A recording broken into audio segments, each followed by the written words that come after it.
Welcome to the Wild Ones. We'll be right back after a sponsor. The following episode is brought to you by Scheffler and Company Sports Betting. From Major League Baseball, the National Football League, National Basketball Association, and more, sports betting will never be the same. Place a bet with the tap of your finger and reap your earnings with ease. Don't be an average Joe with your sports betting. Get it now while it's available on the App Store and Google Play. Scheffler and Company Sports Betting. Put the all in ballin'. Straight up! How would you feel if I told you that you had to go into the Alaskan wilderness alone with no supplies? What if I told you that you wouldn't even know how long you'd be out there? The unknown factors that come into play may spark some anxiety, fear, or worry within you. However, for others, it may awaken curiosity, excitement, or interest. Personally, I'd just go home and sleep if someone told me how to do that. I'm not letting a stranger boss me around. It's theoretical and for the sake of the episode. I'd still go home and sleep. Okay, I guess. Anyways, in today's episode, we will be discussing Jon Krakauer's Into the Wild. In a quick run-through of the novel, the protagonist, Chris McCandless, willingly put himself in numerous life-or-death situations for his interest of the unknown. As a 22-year-old that just graduated college, he withdrew from society and abruptly left his family, leaving no trace. His family was pretty well off, and his parents and siblings were described as generally supporting. Never would his family have expected him to leave home. He was a gifted child, as explained by his mother. However, in Krakauer's personal investigation of McCandless's life and death, it was revealed that Chris had a troubled past. His tough childhood memories, combined with his adventurous personality, seemed to have pushed him to leave home. His curiosity of nature and the wild was what drew him towards the wilderness. With no immediate evidence as to where he might be, his family hired private investigators to begin searching for him. Of course, McCandless didn't want to get chased down, and he ends up doing a great job of that. As we talk about his efforts in avoiding his own family, leaving society, and embracing his independence in the wild, we'll begin to understand that he is a great motivating factor behind his actions. To kick things off, we've invited Jon Krakauer, an American writer and mountaineer who is famous for his novel Into the Wild, to discuss about his thoughts and observations while following Chris's story. Welcome to the podcast. Thank you for having me. Of course. So, why did you find Chris's story so fascinating? This is a wonderful question. Well, I loved adventure already, but after I heard Chris's story, I became addicted to it. I related to him so much. We had the same passions and ambitions. I wrote an article about him and had a blast, so I wanted to continue. Wow, I didn't know that. It's really intriguing to see a story written on such passion. Our next question is, what were your first steps in writing the book? After I heard about Chris's story, I contacted his family and everyone close to him to gather as much information as possible. I knew this would not be enough to write the type of story I wanted to write, so I knew I had to take more of an ambitious role. I knew I had to go into the wild and follow his trail. Oh, I see. So you and Chris were sort of similar, right? You both were fascinated with the wild at a young age, and you loved to go backpacking, right? Yeah, we both were actually taken backpacking by our dads and loved it, but we slowly grew distant from our fathers. I think that might have been one of the reasons Chris clung to the wild, was because he could be away from people like his father. I'm pretty sure in one of his letters I read he even mentioned wanting to divorce his parents. Wow, so it's almost like the wild was kind of his outlet for him to be independent from his parents and society. Can you think of any other reasons why Chris was so obsessed with the wild? Yeah, he loved reading books about the Alaskan frontier, especially Jack London books, although sometimes when people are so infatuated with something, they are blind to all the dangers of whatever they are infatuated with, especially in Chris's case. When he had first left on his journey, he left all his belongings behind, thinking he would be independent. However, along his journey, he always ended up needing help from others. Whether it was a pair of hiking boots, food, or a place to sleep, he was not prepared and didn't think things through. Yeah, I totally agree. I think that sometimes we end up romanticizing things that we don't know or understand 100%, and it ends up hurting us in the long run, just like it did with Chris. So when Chris was living in Alaska, he took refuge in that, old abandoned bus, right? Yeah, it was kind of like a rest stop for hunters that went up there and needed a place to stay. Oh, that's cool. Did you ever hear that the government had to remove the bus because people kept trying to visit it and they ended up getting hurt? What? No way, what happened? Yeah, so from 2009 to 2017, there were over 15 bus-related search and rescue operations from people trying to visit the famous bus, and according to BBC News, a newlywed couple even died trying to cross the river to get to the bus. Yikes, that's terrible. I guess that's an example of how people seem to overlook the dangers and consequences of things when they are curious about them. Our next guest is Jan Burris, another one of Chris's close friends and special character of the book. Thank you for having me. I always love talking about Chris.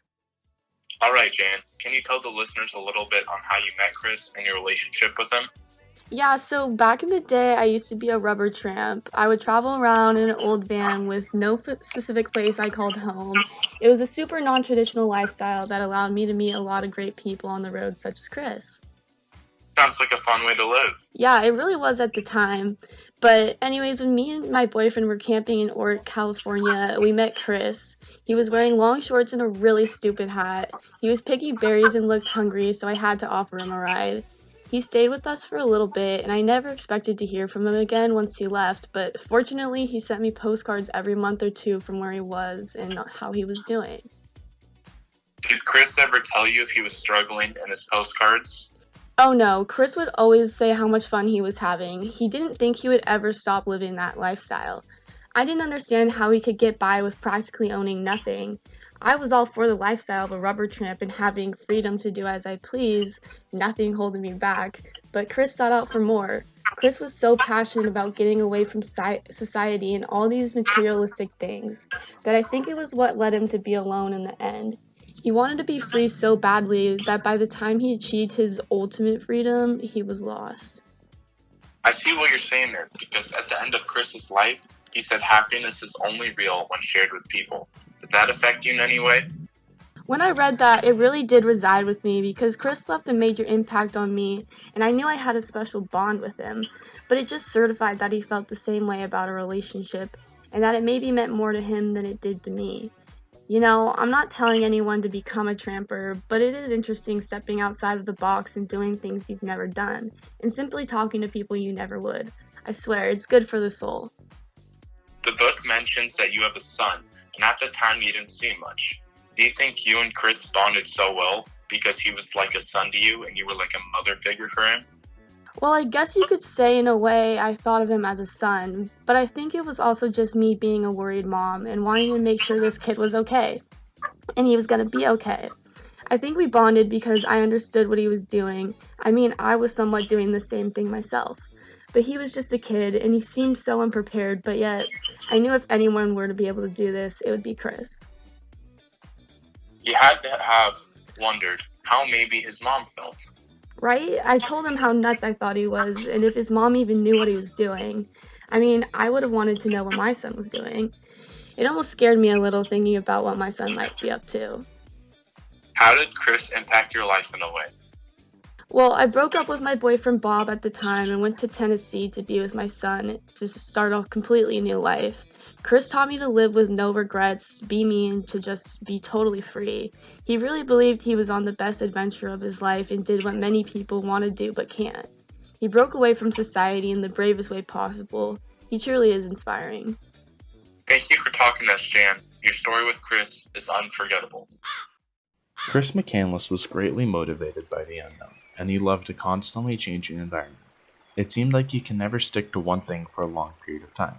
An example of this is his immediate departure from society after he graduated college in 1990.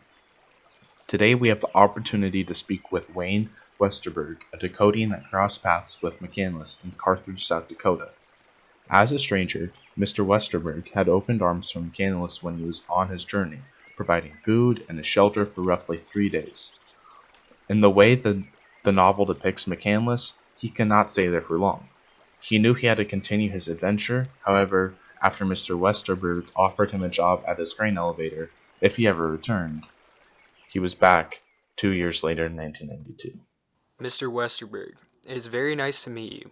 Jon Krakauer's masterpiece is one of my favorite reads of all time.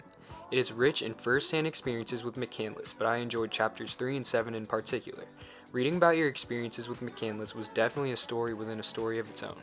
How would you describe him in the way you knew him? There's something so unique about Chris. He was hungry to learn about new things, sometimes even starving to learn about new things. Unlike most society, he lived off of what he believed to be true. I had never seen anyone act like him before. And that was one of the biggest reasons why I offered him a job at my grain elevator. I wanted to learn more about this man. That sounds like him as he was portrayed in the book. With him being so quick to see new environments and experience new places, what do you think made him return to Carthage? That's actually another great question. After our initial encounter in 1990, I thought for sure I'd never see him again. He was just so mysterious. Now that I think about it, this is my theory. When he started to work at my grain elevator, he told me he was terrible with machinery. Not just that, he was terrible with physical work as well. The way he moved weight was awkward and inefficient. I knew it and he knew it too. What made him continue? His lack of experience in this aspect of life. The physical work in this case. He worked his butt off every single day in the 4 weeks he worked. I saw it in every single drop of sweat that rolled on his face. In my opinion, it was his determination in learning about work that made him come back to Carthage. It seems like your observations of McCandless really stuck with you over these years. The public is theorizing that he might have suffered from a self-degrading mental disease. Did you notice anything that revolved around that idea? No. This man was the most down-to-earth man I've ever met. It was the most pure motivation from his interest of new things. And from that interest came diligence and determination. Though not many people hold similar beliefs as he did, I think his beliefs were extreme and so extreme that may have led him to his death. Seems like now we have a better picture of McCandless's late life. I think all of us out there really learned something valuable from this man. Take advantage of the time you have and push towards your interests. Even if you're not the greatest at them, who cares? You only have one life to live. Thank you for your time today, Mr. Westerberg. I got one more thing to say, ma'am. Chris was all about the walk, and he earned the right to talk the talk. He just chose not to. A lot of people are out there talking the talk, but walk in the middle of the street. There are sidewalks. Be like Chris. Don't talk the talk if you can't walk the walk. This fascinating story full of curiosity and freedom takes every reader on an inspiring journey through the life of Chris McCandless. At the end of the book, you can't help but wonder if you can make that trip, or what it would be like just to throw everything away and leave. I think in a way, we all wish we could be brave like Chris and try to achieve our ultimate freedom. Yet in the end, what Chris realized was some of his best times were with the people he met along the way. What came with total freedom was complete isolation. The allure of danger was calling Chris. Society couldn't make him whole like the wilderness. What made both Chris and Crocker go to the wild was the need to know if they were capable, man against nature, and that they knew they didn't need to rely on society or others. Chris is unlike anyone who has tried to make this type of journey before. He lived with his major principle of anti-materialism, picking his moral values over people. We're still left wondering what would have happened to Chris if he rejoined society. Would he forgive his family? Would he start a new life? Or would he go back into the wild? Did I catch you lacking? Hopefully you were paying attention because this has been episode 1 of The Wild Ones. Stay tuned for more weekly podcasts.